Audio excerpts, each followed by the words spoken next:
Hello and welcome to IMPACTability, the Nonprofit Leaders Podcast. This is a show that explores the landscape of the nonprofit organization, big and small, offers some incredibly helpful information and resources, and gives nonprofits a place to share ideas and get advice.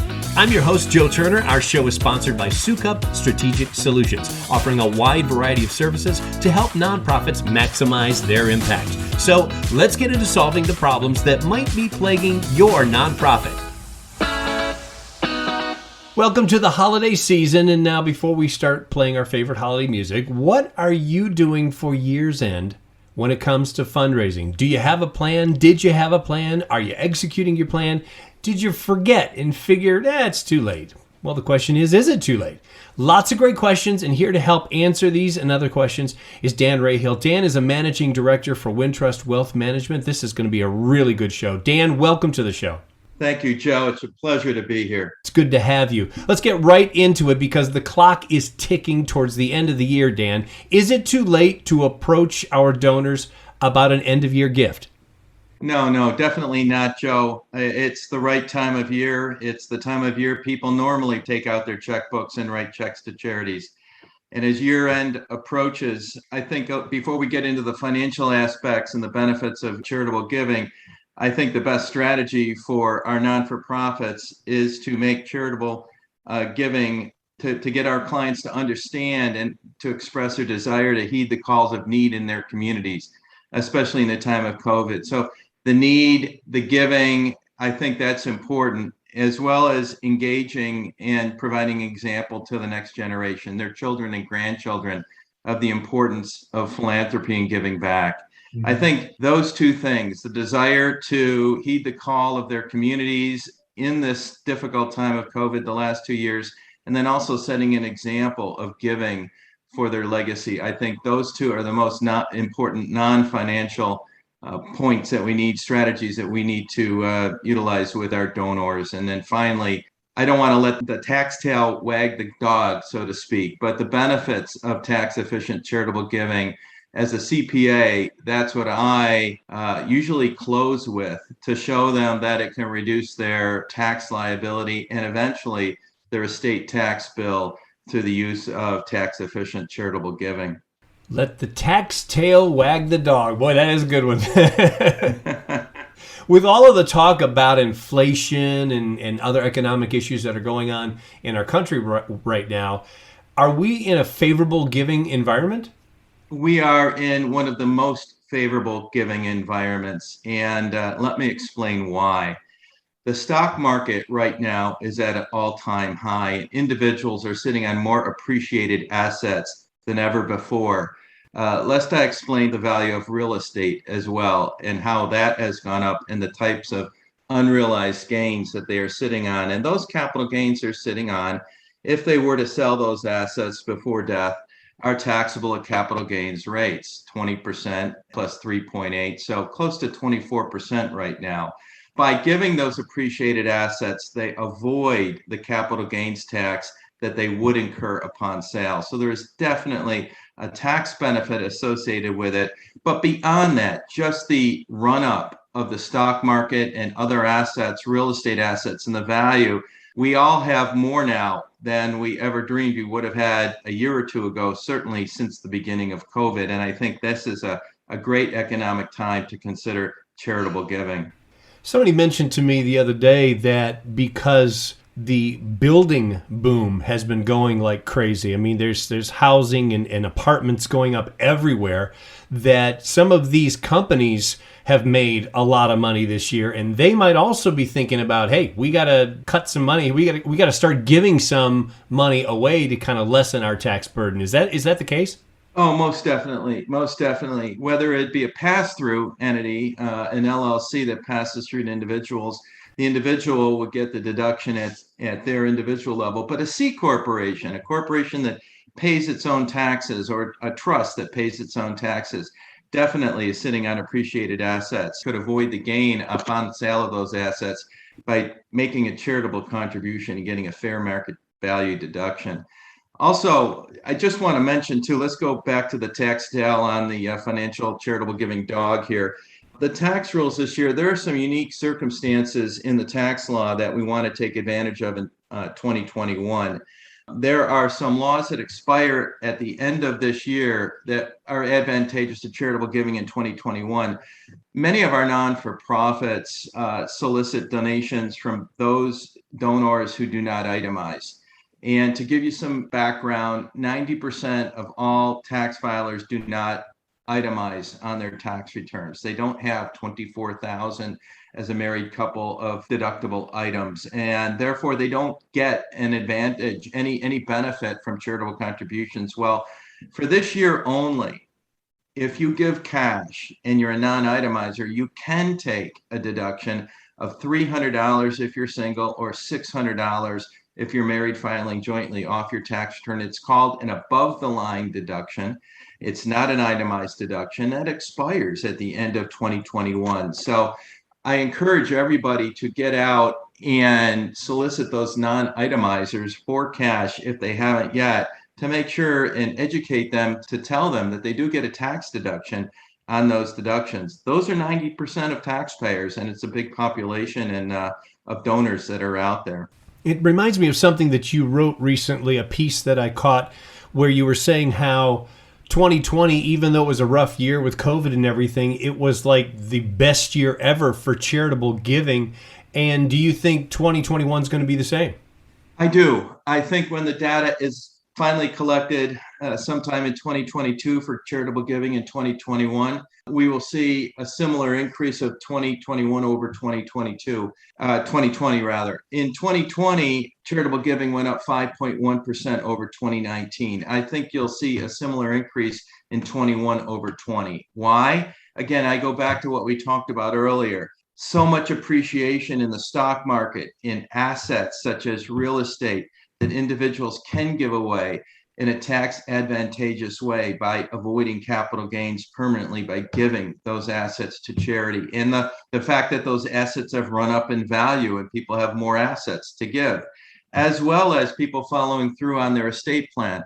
There has been a lot of talk the last few months coming out of Washington with regard to the Build Back Better plan and whether that would change the estate tax regime. Well, that has accelerated a lot of people's planning with regard to their estate.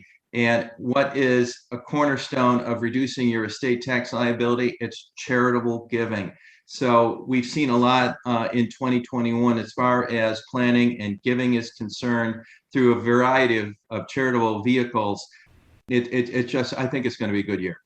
That's great news. So is there a specific trust or fund that the nonprofits in our listening audience today should be paying closer attention to when suggesting to donors how they can make a gift?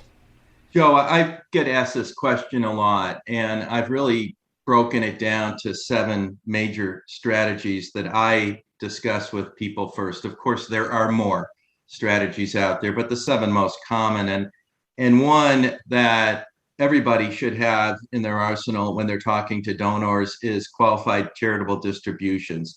What that means is someone who is age 70 and a half and has an IRA, and recall that at age 72, individuals with IRAs are required to make something called required minimum distributions. That means they've got to start taking taxable income out of their IRAs, or non-taxable if it's a Roth IRA, but taxable income out of their IRAs starting at age 72 based on their life expectancy. Well, starting at age 70 and a half, slightly sooner, they're able to take up to $100,000 out of their IRA and give it directly to a charity. And I'll quickly go through some other strategies that I talk about quite a bit. Charitable remainder trusts. I just set one up for an individual, a friend of mine, who put $100,000 in a charitable remainder trust. It's a charitable remainder unit trust. He and his wife get 6% of that $100,000 for life. So their life expectancy, let's just assume it's 30 years. They're going to get $6,000 a year for 30 years. Whatever is left in the trust goes to charity. Because there is also a charitable element to it, you get a charitable deduction today. And based on their ages in this situation, they got a $19,000 deduction, tax deduction today. on that $100,000 gift, and they will get an annuity of $6,000 for life. It actually works out that if they live long enough, they will make money on this deal, as well as give money to charity, as well as get a tax deduction today. So it's a great benefit, and it's something that people who are able to should look at. A couple others is just one that I want to talk about. A charitable lead trust is just the reverse. It's giving a charitable annuity to a charity today, with the remainder going to, for example, their family or kids as a gift. Finally, I don't think I need to talk much about donor advised funds or private foundations. They are great vehicles, especially to bunch deductions, especially for those who are not normally itemizers or are on the edge. They may want to bunch their deductions through using a donor advised fund in several years all at once to get the charitable deduction, and then in later years not give anything when they fall out of itemization. And finally, charitable gift annuities and pooled income funds. Much less common, but much simpler. A charitable gift annuity is simply an annuity. It doesn't require an attorney to draft. It's simply a contract between the nonprofit and the donor, and no lawyer is necessary. I can look up what the annual annuity payment might be, and the same thing with pooled income funds. People coming together, letting the charity manage their money, but then getting a return on that. It's a win-win for both charity and the individual themselves. This is a great conversation, Dan, and I'm hoping that for the nonprofit professionals that are listening, I'm hoping that they are going to send the link to this podcast to their development directors, for those who are listening who are not in development, because this is a schooling. This is 101 stuff. This is this kind of thing that development directors need to know, so that when they're thinking about going after these larger gifts, going after donor advised funds, going after the private foundations, charitable remainder trusts, et cetera, that they know what they're doing. We're going to take a break here because this is just fabulous information. We're going to let people stock up their coffee a little bit. When we come back, Dan is going to share with us some last minute tips for nonprofits to still take advantage of end of year giving. And we're also going to look towards 2022 and give you a chance to kind of look into the crystal ball a little bit. You're listening to Impactability, the Nonprofit Leaders Podcast. I am Joe Turner. We'll be right back. One of the biggest challenges facing nonprofits today is securing grants. Where do I find information on grants? How do I write a grant? And how do I submit the grant? And then, of course, the dreaded midnight deadlines. Hi, I'm Teresa Stos, and I have been there and done that. At Sukup Strategic Solutions, we have a team of expert grant writers with years of experience writing hundreds of grants for nonprofits just like yours. Visit our website today at sukupstrategicsolutions.com and schedule a free consultation about your grant writing needs. That's SOUKUP strategicsolutions.com. Let's work together and get the grant that your nonprofit deserves. Welcome back to Impactability, the Nonprofit Leaders Podcast. I am your host, Joe Turner. We're speaking with our guest, Dan Rahill, about end-of-year fundraising and if it's too late for 2021. What you need to know about charitable giving, the opportunities for people to make gifts before the end of the year. Why do they do it? How do they do it? And Dan, you've been doing this a long time, and you've helped hundreds of people focus on their charitable giving. But this next question might be a little tough for you. Take us inside the mind of a client of yours and how they think about and consider their charitable giving, especially at the end of the year. How do they do it? Well, I go back to, from a nonprofit perspective, the three strategies. Number one, what's the mission? What do you want to accomplish? Do you want to help your community that, especially the last couple of years, has been in greater need because of COVID? That's the first thing. The second thing is what's your legacy? What do you want to contribute to society? What do you want your kids and your grandkids to witness? What kind of character do you want to display to them, and what kind of legacy? What do you want them to think of you one day when you're gone? And are you charitable? Are you a giving person? And finally, it's the financial aspects. And no matter your age, there are definitely financial benefits to charitable giving that we've talked about, from a financial point of view, from a tax savings point of view, from an estate and gift tax planning point of view. there are ways to zero out a taxable estate, no matter if you're Elon Musk or Bill Gates. You can do it using something called a foundation, a private foundation, the Gates Foundation.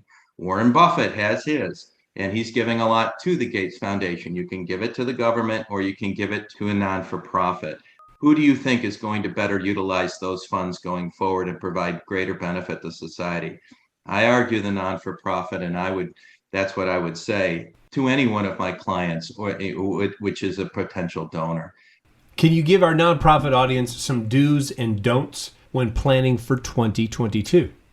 Well, for 2022, I'm going to continue on the theme because I think our stock market rise and our real estate rise will continue at least into mid-2022. And I am not an economist. I'm a CPA and tax attorney. But I will say that I think this will continue for a bit longer as the economy emerges from the gloom and doom of the COVID days, and we've gotten back on our feet. So what does that mean? That means appreciated assets will continue to appreciate. Those with those types of assets will continue to grow their portfolios, and it will also provide the opportunity to shelter more tax capital gains by giving away fair market value of those stocks, of that land, of that real estate, whatever asset it is that they can give to charity, but in most cases, stocks and bonds, to give those stocks away and avoid the capital gains tax of 23.8% were they to sell those assets. So that should continue into 2022. I don't expect a lot of change in the estate tax area until 2026, when the rules will definitely change and the lifetime exemption will be cut in half. It's in the current law, and unless Congress changes it between now and 2025, we will see a change in the estate tax laws in 2026. People anticipating that as we get closer going through 2022, 23, 24, we'll start giving more assets away. For the reason that the estate tax is a 40% estate tax, and they would rather move those assets into a non-for-profit through a charitable contribution or a charitable remainder trust, for example, rather than to die with those assets and give 40% of what's left to the government. So I think in 2022, and as we get closer to 2026, from an estate tax point of view, there will be more giving as well. And that should be stressed with our clients, that this cliff is coming and they have a few years to prepare for it. Why not set up that family foundation now, that charitable remainder trust? Why not set up that donor advised fund and direct assets to the non-for-profit today? So what are some tricks that nonprofits might not have thought of that might make a difference in the new year? Well, we've talked about a lot of different types of assets. One we have not talked about so far, and that's kind of missing out, is life insurance. I have helped clients set up life insurance policies where they don't have what we call an irrevocable life insurance trust, and their estate's not so sophisticated to have that, but they do have life insurance policies that upon death would trigger an estate tax, would be estate taxable, and they can gift those life insurance policies to a charity or take out a life insurance policy, give that the remainder value to a charity, and pay the premiums during their lifetime and get a charitable contribution for those assets. So I do know a lot of non-for-profits that do like to solicit life insurance policies as an alternative asset of giving. There are a lot of different assets that we can give and a lot of different ways to give it. But that's one we have not talked about today, and it's kind of a more obscure one, but one I wanted to mention. That is a great tip. Thank you for that, Dan. As we've been talking, you're going through so many great topics. Again, as I said earlier, I think people are going to be listening to this podcast a couple of times because there's a lot of great information, and I encourage folks to listen again and take some notes because there's some really good stuff going on here today. Is there a question that I might not have asked you that you think I should ask, or just something specific that you'd like to share with the audience? There's one final question, and because of the topic we've discussed today, we truly laser focused on charitable giving and the rules around that. But this question, that has not been asked yet really has an overarching impact on charitable giving. And that is, what are the prospects for tax increases in 2022? There are sections in the Build Back Better Act that I want to point out that are huge tax increases on those that are listening right now, or if you're a non-for-profit, for your donors. If someone makes over $500,000 a year, starting in 2022, married filing jointly now, over $500,000, their taxes, their ordinary tax rate will go up by 3.8%. The BBB proposal, the Build Back Better proposal that's being discussed in Washington right now, would apply that 3.8% tax to all income, all individual income. And what that means is someone with ordinary income and they're making over $500,000 as a couple or $400,000 as an individual, that will go up by 3.8%. In addition, there is a huge tax increase in this current proposal for what I consider the more ultra wealthy. Those making over $10 million a year will see their tax rate will go up by 5%. So their ordinary income tax rate will have a surtax on it of 5%. And if they make over $25 million, it's an additional surtax of 8%. One of the best ways to reduce that tax bill is through charitable giving. It might be through a family foundation, a private foundation. It might be through something as simple as a donor advised fund. Or you could set up a charitable remainder trust, a little more complicated, but I've written them and they're not too difficult to implement. So charitable giving is one way that you can counteract these big tax increases that are coming. So stay tuned on that. Keep watching the legislation in Washington. It would have a direct effect, though, on charitable giving of high wealth individuals. You've given us a lot of information that can really spell some great successes for nonprofits if they just do a little bit of homework and they take good notes from the things that you're telling us. I want to thank you and wish you the best holiday season. Thank you so much for being with us today. Thank you, Joe. It was a pleasure, and happy holidays to you and yours.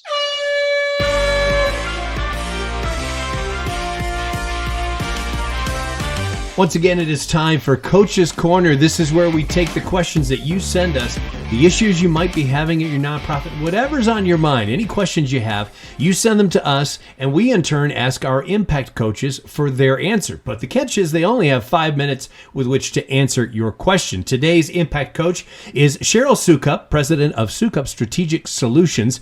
And Cheryl, this is a great question in terms of boards. The question is, my board asked me to draft gift acceptance policies and procedures. Where do I start? Really good question. And Cheryl, as always, on Coach's Corner, you only have 5 minutes to answer the question, and your 5 minutes begins right now. Thanks, Joe. Okay, so gift acceptance policies and procedures. There's a lot here, and it's too much to cover in 5 minutes, but I will give you a few tips.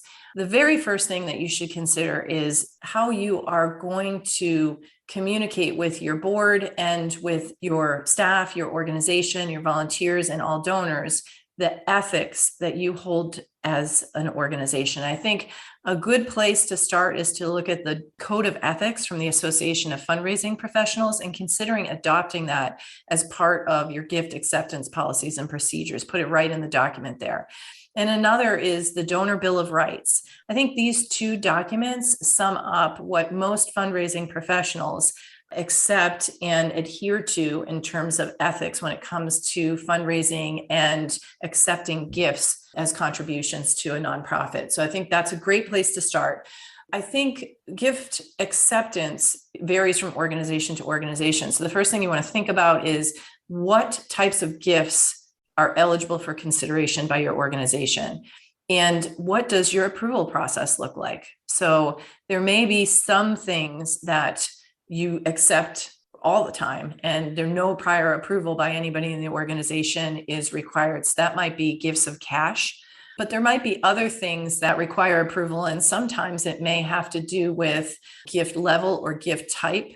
So as an example, maybe the executive director is able to approve gifts of life insurance and sponsorship dollars, but they aren't able to just approve a gift of real estate. That might need to go to the board of directors for approval because there could be a lot of pitfalls in accepting a gift of real estate. So it's really good to define those things in advance so that if an opportunity comes up for a gift that is a little more unusual, especially if you're starting a planned giving program or you have recently opened an endowment fund, thinking about the types of gifts that you will accept in advance and having approval and discussion with your board and then their approval, and then revisiting those from time to time, I think is a really good practice. So what does the approval process look like? That should be included. And then what about gift refusal? There might be some cases in which the executive director or the board of directors might refuse a gift. And some examples might be it jeopardizes your tax exempt status. Maybe the gift is restricted and it's so narrow in its use that it can't be used by your organization or can't be used in a reasonable amount of time. There might be an attached liability that would create a financial burden for the organization. For instance, if you had to pay premiums, for instance, or if it was, a situation where you had to pay out cash and you were not prepared as an organization to manage that over time. So I think there's some things that you may not be ready for. And in considering all of this, over time, your board may say, you know what, we want to become prepared and ready to be able to accept more types of gifts. Some things that are a little bit easier are bequests and your gift policies and procedures. Your gift acceptance policies and procedures should also include sample language for your bequests. So many times, the language that's used in a will be language that causes difficulty when it's time for the gift to be made. And so I think if you are able to give language to your donors and make that readily available to them when they're considering a gift, even if they don't tell you that the gift has been made, a lot of times you won't know that somebody's put a bequest for your organization in their will. And I think making that language readily available on your website, making it easy for them to discuss planned giving with you, having some literature that has language in there, I think that is very, very helpful to a donor and can really benefit your organization in the long run, making it easier to accept the gift when the time comes. The other thing that's important is a power to vary clause. So if you accept an endowment gift, for instance, that gift could, have a very long horizon and require certain things of you. And, you may want to vary the use of that gift in the future, and having a clause that protects your organization and the donor's intentions will be really, really useful. So that's important to add in there as well. There's so much more that we can talk about, things like when you need to get an appraisal, how you negotiate unusual gifts within your organization. Do you use gift agreements? What's included in the gift agreements? All of that can be included in the gift acceptance policies and procedures as well. So there's so much more to this topic, but at least that gives you a little bit of an idea of where you can start. And there's a lot of resources available to go ahead and get started and at least create a draft and then start talking with your board about all the possibilities. And we love those possibilities. Thank you, Cheryl. Thank you, Joe. If you've got a question for Coach's Corner, we want to hear from you. Email them to us at impactcoaches@impactability.net. Again, that's impactcoaches@impactability.net. And if you want to reach me, my email address is joe.turner@impactability.net. Thanks for joining us today. Be sure to sign up for our newsletter at impactability.live. If you enjoyed today's episode, be sure to subscribe to the show in your favorite podcast app, and that way you'll get new episodes downloaded just as soon as they come out. Also, please give us a review or a rating so that your peers in the nonprofit industry can find us as well. I'm Joe Turner. Thanks for listening, and thank you for all you do to make the world a better place through your nonprofit.